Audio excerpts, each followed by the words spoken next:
ఈరోజు ఉప్మా ఎలా చేయాలో చూపించబోతున్నాను. మనకి టిఫిన్ చేయడానికి టైం లేనప్పుడు ఫాస్ట్గా అయ్యే దాంట్లలో ఉప్మా కూడా ఒకటి.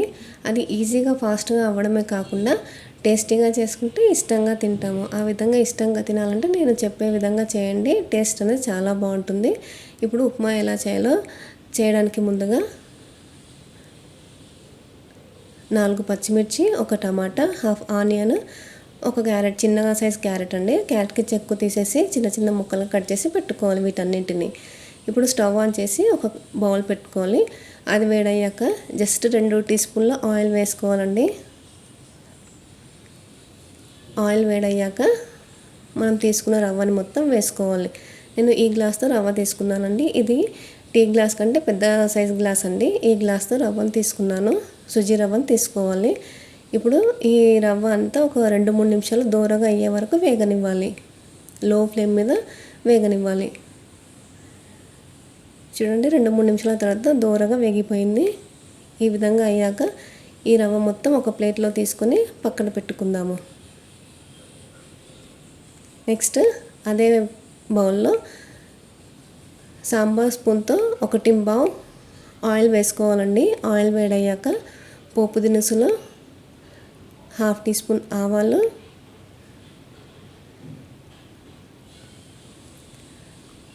హాఫ్ టీ స్పూన్ జీలకర్ర వేసుకోవాలి. ఇవి కాస్త చిటపటలాడిన తర్వాత ఒక 10 దాకా జీడిపప్పు పలుకులు ఈ విధంగా చిన్న ముక్కలుగా చేసి వేసుకోవాలి. ఇవి 1 నిమిషం పాటు రంగు మారే వరకు వేగనివ్వాలండి.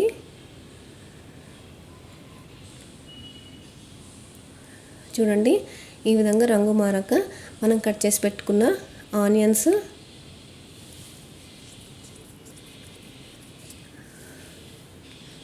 పచ్చిమిర్చి, టమాటా, అలాగే క్యారెట్ ముక్కలు మొత్తం వేసుకోవాలి. ఇవి వేసుకున్నాక ఒకసారి కలిపేసుకోవాలి. ఇవి తొందరగా మగ్గడానికి రుచికి సరిపడా ఉప్పు వేసుకోవాలి.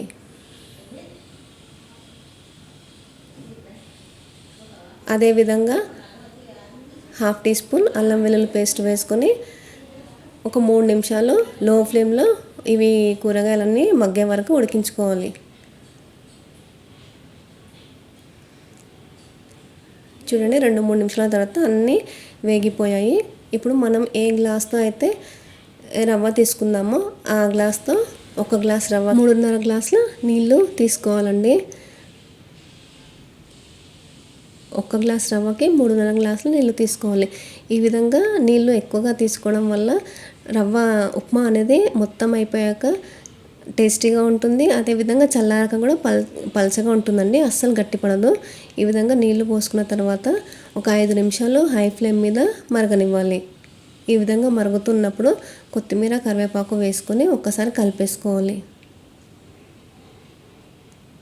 ఆ తర్వాత మనం వేయించి పెట్టుకున్న రవ్వని మొత్తం వేసుకొని లో ఫ్లేమ్ మీద 5 నిమిషాలు కలుపుతూ మధ్య మధ్యలో కలుపుతూ ఉడికించుకోవాలి.